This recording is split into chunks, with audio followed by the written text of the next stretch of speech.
أهلا بكم في أكلات ووصفات. برحب بكل متابعين. هنعمل محشي الكرات. هو أكلة شتوية لأن الكرات ده موجود في الشتاء، بس في ناس بتبقى عينها في الفريزر يعني مخزنين. معايا الكرات، هو بيبقى بالشكل ده.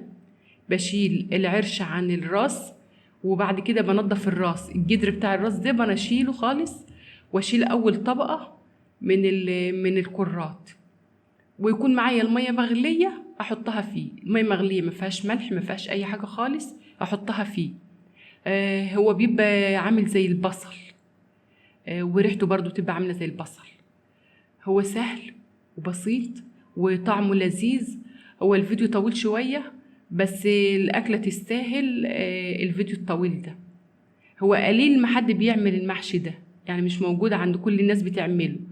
بحطه في المية لحد ما يتغير لون الحتة الخضرة اللي فيه من فوق دي، بيبقى لونها أصفر، عاطل صفار. ده أعرف إن هو استوى. أشيله أحطه في مية ساقعة و... وأشيله يعني أفصل الطبقات كلها عن بعضها. في ناس يقولوا بنملطه، وناس يقولوا احنا بنفصل الطبقات، فزي ما كل واحد بيقول. معايا فرختين هعملهم في قلبه، بس هاخد الوراك. الفرختين هقطعهم كده، اقطع الوراك واغسلهم حلو، واحط عليهم فلفل اسود واحطهم في الفرن. معايا تسبيكة المحشي، بس كتري الزيت. انا حاطه هنا الزيت شويه صغيرين علشان محبش الدهون كتير، مع ان المحشي اساسه الدهون، يعني بيبقى فيه دهون كتير عشان يبقى طعمه حلو. حطيت الزيت وحطيت البصل، معايا بصلتين 2 كبار مقطعاهم صغير، واحطهم يدبلوا، بس يعني نغير لونهم كده، يدبل كده عشان خاطر يبقى البصله مسكره. ما المحشي ما يبقاش طعمه وحش، يعني بيبقى مسكر المحشي. لما البصله تبقى مش مستويه حلو بيبقى المحشي مسكر. ومعايا الطماطم بصفيها. انا بقى اعمل كل الحاجات دي كلها بجهزها قبل ما اشتغل، بس علشان هصور فبعمل كل حاجه قدام حضراتكم.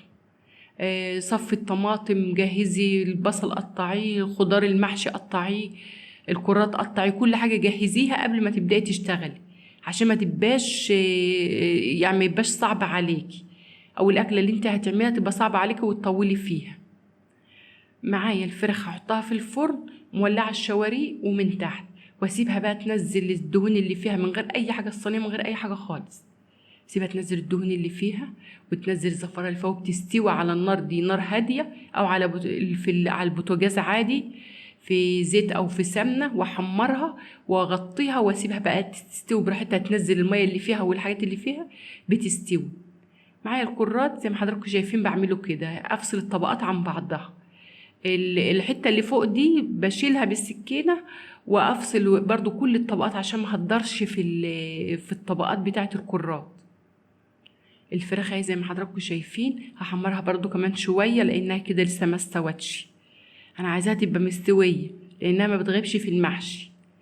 معايا التوم، واحط بقى التوابل بتاعته، فلفل اسود وكزبرة وبابريكا وملح، كل الحاجات دي احطها عليه واسيبه يغلي لما التسبيكة تنشف خالص، عشان ما يبقاش فيها مية، هتبقى الرز مية.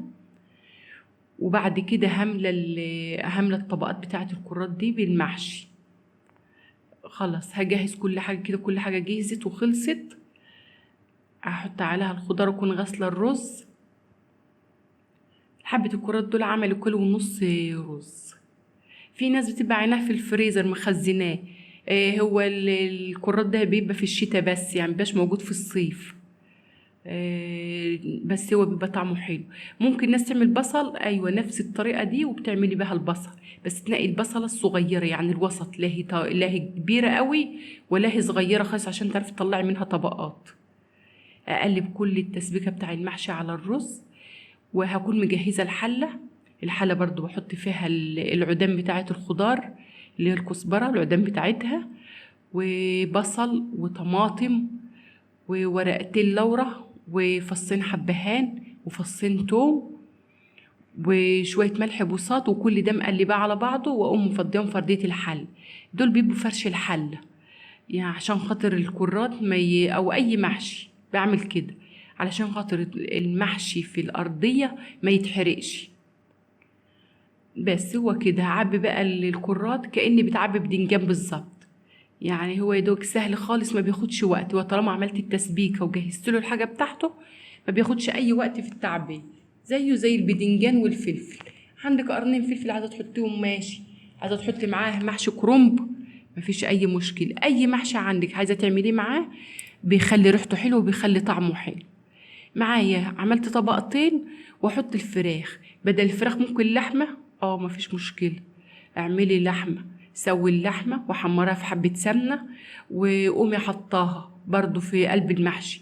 اللحمه او الفراخ بتخلي المحشي طعمه جميل، حتى لو ما سقتيش بشوربه بعد كده هي بتنزل برضو بقيه الدهون اللي باقيه فيها، وكده كده نزلت الزفاره ونزلت الدهون الزياده والحاجات دي كلها في التسويه الاولانيه اللي احنا سيبناها على البوتاجاز او في الفرن شويه. خلاص خلصت الحله. لو ما عندكش الكرات كله، نصه كرنب ونصه كرات عادي، نصه فلفل ونصه كرات، مفيش مشكله. عندي شوربه سقيته بيها، ما عنديش ميه على صلصه على ملح على زيت واسقيه، بيستوي يغلي اول حاجه، وبعد كده بقى توطي النار تخليها شمعه يغلي بقى براحته ويستوي مع نفسه كده، عشان ما يبقاش في حب طري وشيء استوى وشيء لسه ما استواش. وكل 3 4 دقايق كده لف الحل، يعني ما تخليهاش في اتجاه واحد، علشان لو شبكة البوتاجاز مش معدولة ما يبقاش جنب مستوي وجنب لسه طري. خلاص استوى، هقوم مفرغاه على الصينية والفراخ بقى بتنزل في قلبه كده. وده كان فيديو النهاردة سهل وبسيط، وكانت أكلة لذيذة، وأشوفكم في فيديو جديد.